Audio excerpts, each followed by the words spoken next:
نام خدا. دوستان عزیزم سلام. براتون آموزش قلاب بافی رو دارم که از پایه شروع میکنیم و امیدوارم که خوب ببینید و خوب بشنوید و هر جا که لازم بود استاپ بزنید، فیلم رو عقب جلو کنید تا مرحله به مرحله با ما پیش برید تا بتونید قلاب بافی رو از پایه آموزش ببینید و یاد بگیرید و برای خودتون و عزیزانتون لباس ببافید. اولین آموزش ما، اولین قدم نحوه دست گرفتن قلاب هستش که به دو صورت قلاب رو تو دستشون میگیرن. یکی قسمت سمت چپ هستش که این متداولتر هستش و خود من هم به این صورت تو دستم میگیرم قلابو و سمت راست. اون عکس سمت چپ که متداولتر هستش، انگشت شستمون رو میگیریم جلوی قلاب و انگشت اشاره رو پشت قلاب میگیریم و بقیه انگشتا جمع هستش و سر قلاب روبروی خودمون هستش. روش دوم به این صورت هست که حالت خودکاری هستش که همونجوری که شما خودکار رو دست میگیرید قلاب رو دست میگیرید، که باید شما وقتی که کار رو شروع کردید ببینید که با کدوم روش شما راحت تر هستید و میتونید ببافید، که اینم حالت انگشت شست که روی قلاب هست و انگشت که اینجا دست ما از پایین هستش، از پایین این قلاب رو گرفته. میگم حالت همون خودکار هستش. آموزش قلاب بافی این چند تا مورد پایه هستش و اصل قلاب بافی هستش. اولش که زنجیره هستش، یکی پایه کوتاه هست، پایه ساده یا نیم دوبل، پایه بلند یا دوبل، پایه ستایی یا تریپ، پایه بلند ستایی یا ستایی دوبل، که من این چند تا رو به ترتیب بهتون آموزش میدم. برای شروع ما اول باید یه حلقه کوچیک داشته باشیم که میخوایم زنجیره رو بهتون آموزش بدم.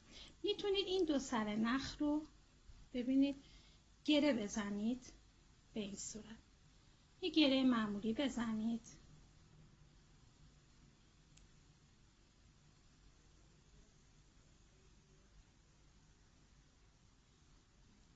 به این صورت گره معمولی بزنید، یه حلقه کوچیک بهتون میده. میتونیدم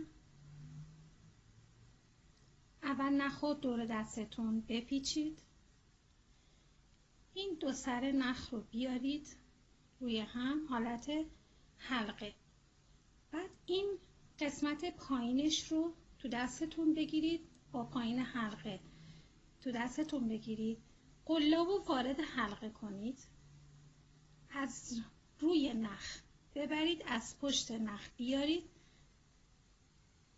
به این صورت. یک دونه دیگه هم این بار انجام بدید، این کار رو دوباره انجام بدید، یعنی نخو از اینو رهاش نمی کنید فعلا. ببینید از جلوی نخ میبرید، از پشت نخ میندازید توی سر قلاب میکشید، بعد این نخ آزاد رو میکشید، این خودش گره میخوره و محکم میشه به این صورت. حالا میخواید زنجیره ببافید. ببینید اینم نه زیاد بکشید که زنجیرتون باز و شل بشه، نه زیاد نخو اینجوری تنگم نگیرید، متوسط، بستگی به ضخامت کامواتون هم داره. پس چی شد؟ این نخ رو از جلوی قلاب من میارم، از پشتش میندازم سر قلاب، از داخل این حلقه رد میکنم. ببینید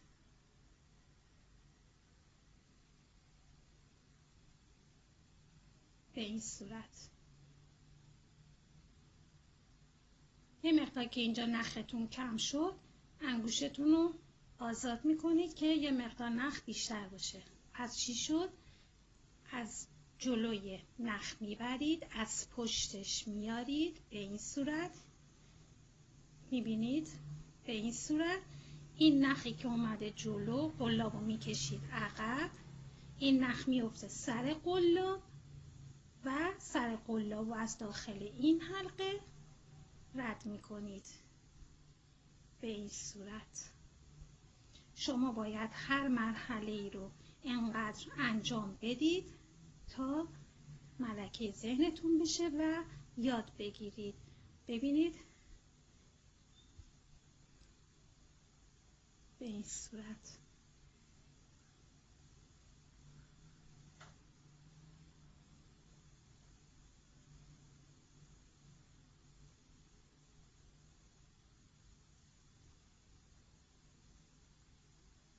پس چی شد؟ از جلوی نخ میبریم، از پشت میاریم، نخ رو میندازیم روی قلاب، قلاب رو میکشیم عقب که این نخ ما بیفته سر قلاب، یعنی گیر کنه. بعد از داخل این حلقه میاریم بیرون به این ترتیب.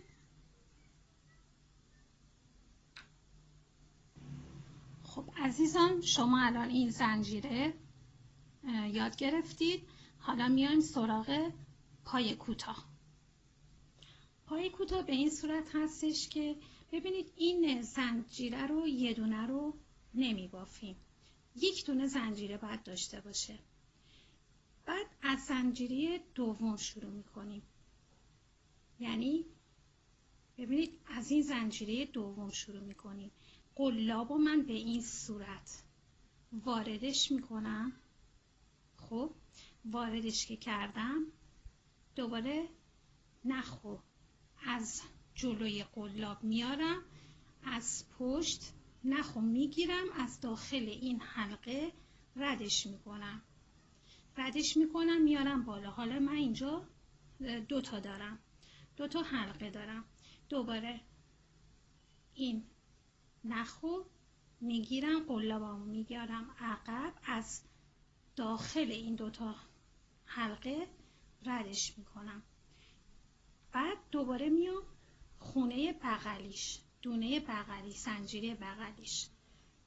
ببینید قلابو من اینجوری واردش میکنم، زنجیره بغلیمو واردش که کردم، بعد این نخمو دوباره قلابو از جلوش میبرم، از پشت نخو میگیرم، سر قلاب میگیرم، میارم دوتا بغل هم رد میکنم. ببینید الان من این خونه رو بافتم. حالا این خونه بغلیش، زنجیره بغلیش، نخو داخلش میبرم. ببینید خب از جلوی قلاب نخو از پشت میگیرم،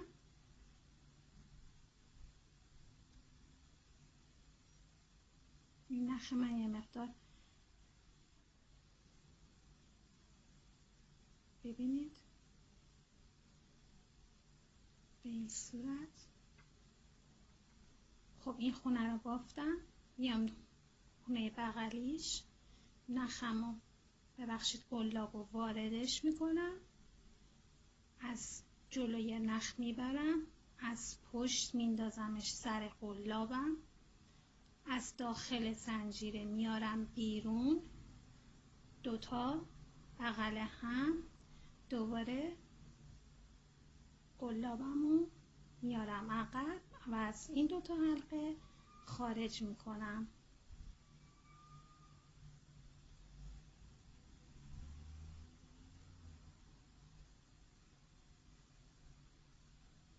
ببینید این بافتتون به این صورت میشه پای کوتاه. یعنی هر جا شما تو نقشه ها علامت ضرب در دیدید به این صورت میبافید. ببینید من الان این خونه رو بافتم، خونه بغلیش قلابم رو وارد کردم، نخو از جلو رد کردم، به وسیله این سر قلاب ببینید به این صورت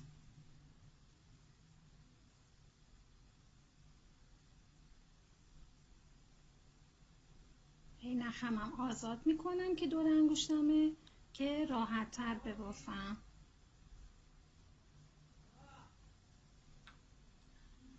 خب عزیزان، حالا میخوام پایه ساده یا نیم دوبل رو بهتون آموزش بدم، یعنی هر جا این علامت رو که دیدین به این صورتی که الان آموزش میدم میبافین.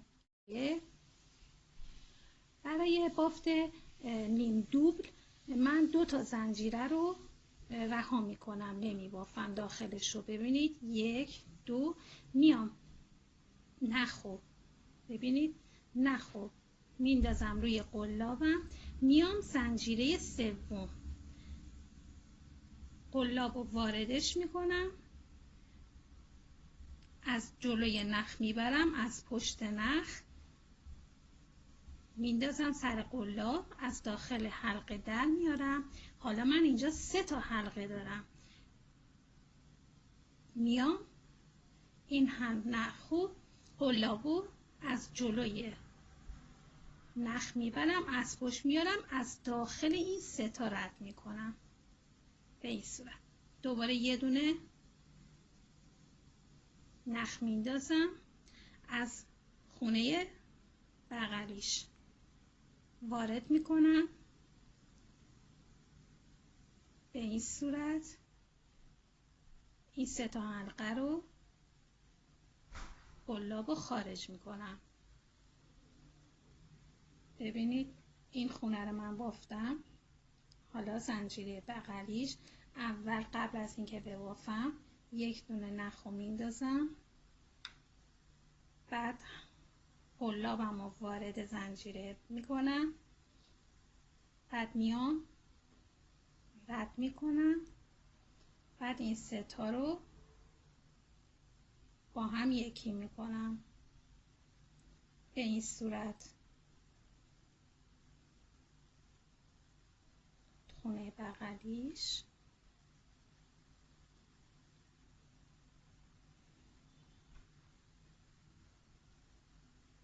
به این صورت.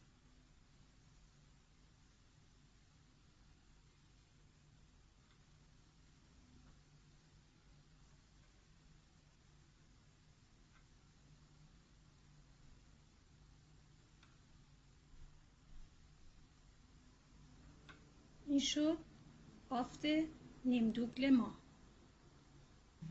خب بافت نیم دوبلم که بافتیم، الان میخوایم بافت پای بلند یا دوبل انجام بدیم. یا آموزش بهتون بدم که هر جا این علامت رو شما دیدید بدونید که باید چجوری ببافید، بافت پای بلند یا دوبل. خب نخو که دور انگشتتون پیچیدین. حالا در این قسمت برای این بافت دوبلمون یا پای بلند اینجا 3 تا زنجیره رو نمی بافم. ببینید 1 2 3. اینجا باید قلاب رو وارد زنجیره 4م بکنم. میام یه دونه نخ رو میندازم روی قلابم، وارد زنجیره 4م میکنم، دوباره رد میکنم. اینجا دیگه اول یه دونه نخ که انداختم روی قلابم، اول از این 2 تای اول رد میکنم به این صورت. حالا شد 2 تا خونه، 2 تا حلقه. الان دوباره از این داخل رد میکنم. پس گفتیم برای این پای بلند ما از زنجیره 4م قلاب وارد میکنیم. ببینید یه دونه نخ میندازم روی قلابم، خونه بغلیش قلاب رو وارد میکنم، نخ رو میندازم روی قلابم، از حلقه در میارم، شد 3 تا حلقه. اول از این 2 تا رد میکنم به این صورت، شد 2 تا حلقه. دوباره نخ میندازم روی قلاب. ببینید حالا از این دوتا رد میکنم. همینجور تکرار که بکنید یاد میگیرید. نختون رو نه زیاد سفت باشه، نه زیاد بکشید، نه زیاد شل نگه دارید. ببینید اول این دوتا رو یکی میکنم، بعد این دوتا رو یکی میکنم.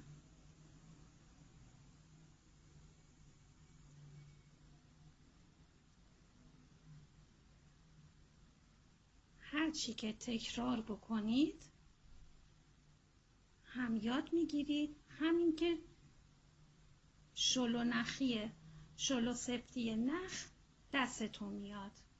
ببینید به این صورت. وقتی هم که شما میخواید کانوایی بخرید یا نخی بخرید، شماره قلابو روش نوشته، روی اون بسته دور کاغذ دور کانوا یا نخ نوشته که برای اون ضخامت نخ چه قلابی بر چه شماره‌ای استفاده بکنید. برای میل بافتنی هم همین صورت هستش. یا میتونید از خود فروشنده هم بپرسین که راهنماییتون بکنن. چون اول راه هستین سعی کنین که قلابایی بگید که دسته ژله‌ای داشته باشه که دستتون اذیت نشه. و زیادم انگشتاتون رو فشار ندید که زود درد بگیره یا جای قلاب بمونه رو انگشتاتون. پس اینم شد این بافتمون. خب حالا رسیدیم به این مدلمون، پایه ستایی یا تریپ. یعنی هر جا که دیدید این شکل رو دیدید، این آموزشی که الان براتون میذارم باید این مدل. خب پایه ستایی ما اینجا باید 4 تا زنجیره رو رها کنیم. 1 2 3 4. میایم یه نخ میندازیم، دو تا نخ میندازیم، 2 بار نخ رو میپیچونیم. ببینید 1 2. میایم وارد زنجیره پنجم میکنیم و میگیریم نخ رو میاریم بالا. اینجا شده 1 2 3 4. خب اول از این دوتای اول رد میکنیم، شد 3 تا. بعد از این دوتای بعدی رد میکنیم، در آخر این دوتا رو یکی میکنیم. ببینید 2 بار نخامو میپیچونم دور قلاب. حالا از خونه بغلی شروع میکنم، نخ رو وارد میکنم، میارم بیرون. اول این دوتا رو رد میکنم از داخلش. ببینید شد 3 تا.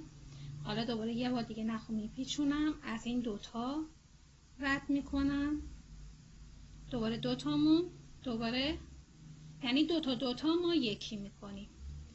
دوباره نخ رو میندازم به این صورت، دوباره 2 بار میپیچونم، از خونه بغلیش رد میکنم، دوتا یکی، دوتا یکی، دوتا یکی.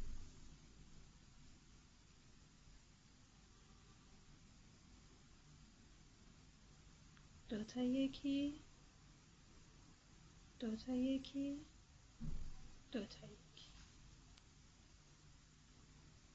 2 بار نخم میپیچونم به این صورت، دوتا یکی، دوتا یکی، دوتا یکی.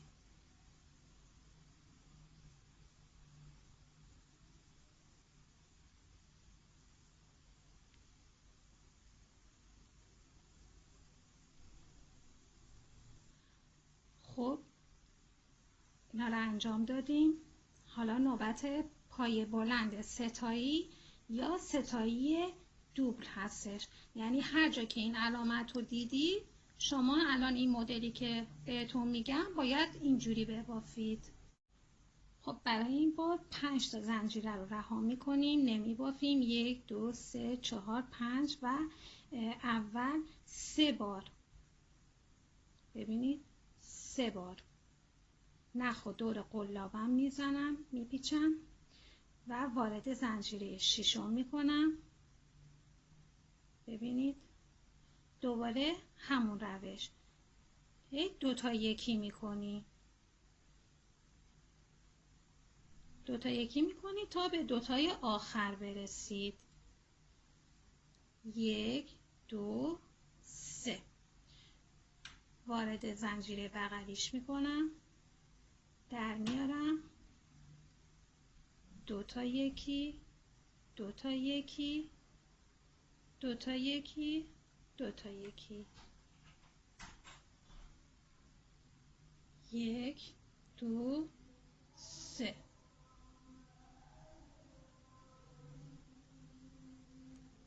مثل قبل دو تا یکی، دو تای آخرم یکی، یه حلقه میمونه. به این صورت در میاد بافتتون. حالا میخوام حلقه جادویی رو بهتون آموزش بدم برای گرد بافی. ببینید دو دور نخو دورم میپیچونیم. این حلقمون هستش، قلاب رو واردش میکنیم، میاریم بیرون،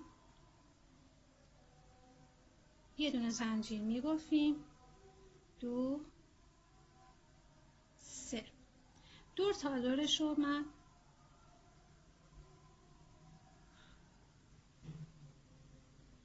پای دوبل میبافم.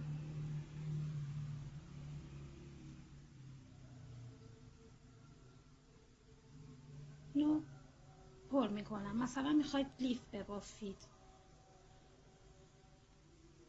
دیگه، از 10 تا بیشتر باشه، زیادم نباشه، بین 10 12 تا برای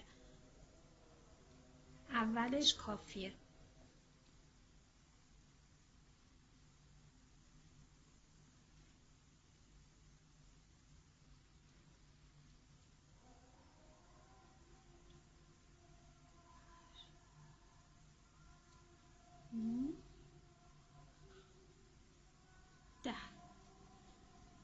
ده تا رو که بافتید، اینجا که 3 تا زنجیره شما زده بودید، زنجیره سوم ببینید 1 2 3 نخو ببخشید قلابو واردش میکنید، این نخو میارید از داخل این دوتا رد میکنید، یکی میکنید. یه بار دیگه میگم، به این دونه آخر که رسیدیم، این 3 تا زنجیره اول ما بوده، وارد زنجیره سوم میکنیم، از داخلش مستقیم رد میکنیم. این نحوه اتصال هستش. خب ردیف دوم، اول 3 تا زنجیره میزنیم. تو گرد بافی ما باید هر رج اضافه کنیم. برای رج دوم 10 تا پایه ما باید بشه 20 تا، یعنی داخل هر زنجیره 2 تا پایه دوبل میزنید به این صورت. این اولیش، دوباره داخل همین که اولی رو زدیم یک دونه دیگه پایه دوبل میبافیم. تو گرد بافی برای اینکه صاف باشه و گرد مستقیم شعاعش زیاد بشه بره بالا و جمع نشه، باید اضافه کنیم. به همین ترتیب تو هر زنجیره شما 2 تا پایه دوبل میزنید.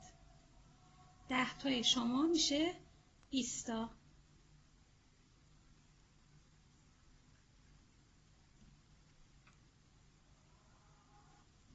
حالا من پای 20 تومن بافتم. اینجا دوباره میخوایم به هم وصل کنیم. دونه آخر رو به دونه اولمون که 3 تا زنجیره بوده وصل کنیم. 1 2 3. قلاب وارد زنجیره میکنیم، نخو در میاریم و مستقیم از داخل این زنجیرمون رد میکنیم به این صورت. دوباره 3 تا زنجیره میزنیم. برای رژه سوم یکی در میون ما باید زیاد کنیم. دونه اول رو میبافم،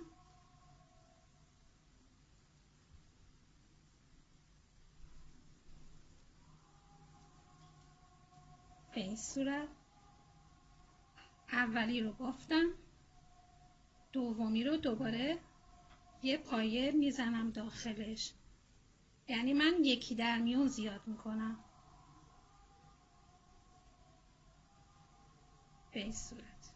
دوباره یه دونه میبافم،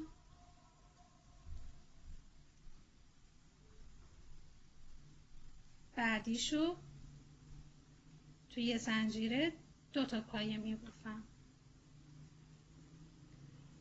رج چهارمم به همین صورت، با تفاوت این که 2 تا پایه میبافم، بعد پایه بعدی رو دوب میبافم، یعنی داخل یه دونه زنجیره 2 تا پایه میزنم، دوباره 2 تا دونه میبافم، 2 تا پایه، سومی رو توی پایه 2 تا پایه میزنم. برای گردبافی به همین صورت ادامه میدیم، یعنی رج بعدی 3 تا رو میبافم، چهارمی رو 2 تا پایه توی دونه زنجیره میزنم تا اندازه اون لیفتون به دست بیاد. برای کلاه فرق داره. برای کلاه ما انقدری اضافه میکنیم که چی؟ وقتی که این رج آخر که ما رسیدیم اندازه دور تا دورش با کشش، یعنی وقتی که میکشیم یه مقداری میکشیم اندازه دور سر رو بهمون بده. مثلا اگر 40 سانت دور سر هستش، من این دایره‌ای که بافتم روی متر میذارم، یه مقدار میکشم، اندازه دور تا دور رو میزنم ببینم 40 سانت شده یا نه. حالا یه نوع بافت توری میخوام بهتون بگم. 3 تا زنجیره رو کنار میذاریم، 2 تا دیگه زنجیره هم کنار میذاریم، میشه 5 تا زنجیره. داخل زنجیره ششم بافت دوبل میبافیم، بعد 2 تا زنجیره میزنیم، 2 تا زنجیره رو نمیبافیم از پایین، قلاب رو وارد زنجیره سومش میکنیم، بافت دوبل میبافیم، دوباره 2 تا زنجیره میبافیم، 1 2 تا رو نمیبافیم، داخل سومی،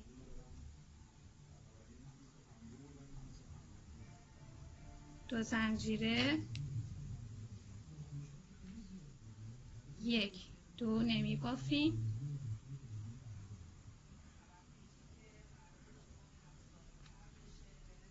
اگر خواستید 1 دونه زنجیره بزنید، خونه هاتون توریش کمتر باشه، 1 دونه زنجیره بزنید، از قسمت پایینم باید 1 دونه زنجیره رها کنید دیگه، 2 تا زنجیره رها نمی کنید. 1 دونه اینجا زنجیره زدید، اینجا هم 1 دونه زنجیره رها می کنید، بعد می بافید.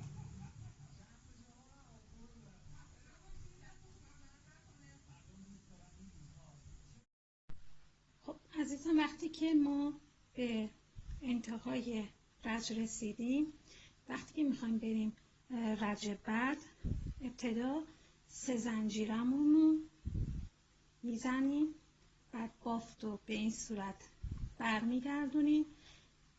این الان به عنوان پایه ما هستش. 2 تا زنجیره میزنیم، 2 تا زنجیره که ما بین 2 تا پایه هستش، میایم از پایه قبلی زنجیر میگیریم و میبافیم.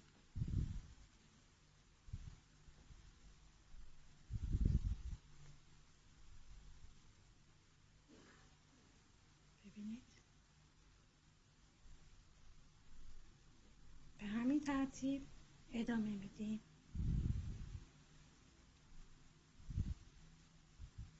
شما اگر میخواید این توریش کمتر باشه میتونید به جای این پایه کوتاه بزنید.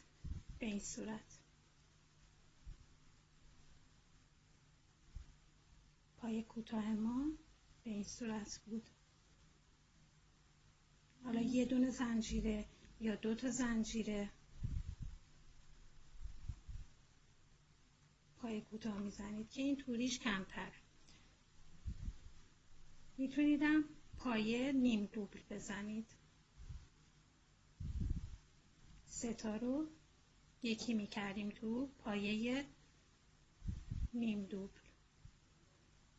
اگر پایه ها رو خوب یاد بگیرید میتونید اینا رو به دلخواه خودتون هر پایه‌ای که خواستید بزنید.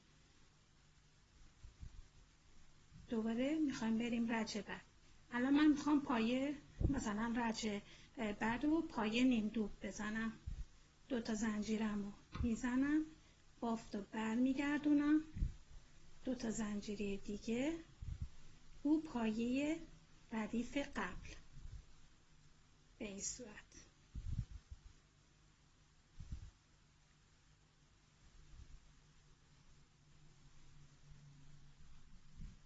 به این صورت. یه مواقعی ما میخوام دامن ببافیم یا اینکه رودوشی جلو بسته ببافیم که بافتمون درز نمیخوره، یه دیگه گرد هستش. میایم اول به این صورت که بهتون گفتم برای حلقه اولمون به این صورت یک دونه میبافیم، بعد این نخ آزاد رو میکشیم، گره میخوره به اندازه که نیاز هستش. مثلا برای دامن به اندازه دور کمر، برای رودوشی یا همون شنل جلو بسته به اندازه دور گردن. البته برای رودوشی چند سانتم آزادتر. زنجیره میزنید، روی متر میذارید ببینید چند سانته. بعد اینجا من میخوام این زنجیره رو به هم وصل کنم. به همین صورت دستمو میذارم ابتدای زنجیرم که به اینا دونه گندمی هم میگن که اگر یه وقت جایی دیدید دونه گندمی بدونید که همین زنجیره ها هستش. این حلقه اول من قلاب رو واردش میکنم، یه بست میزنم. به این باف میگن بست. به این صورت یه بار دیگه انجام میدم. ببینید این زنجیره آخرم رو قلاب وارد حلقه اول میکنم، یه دونه نخ میگیرم، از این حلقه اول رد میکنم، دوباره از این حلقه رد میکنم. یعنی من اینا رو به هم وصل کردم، یه دایره به من داده.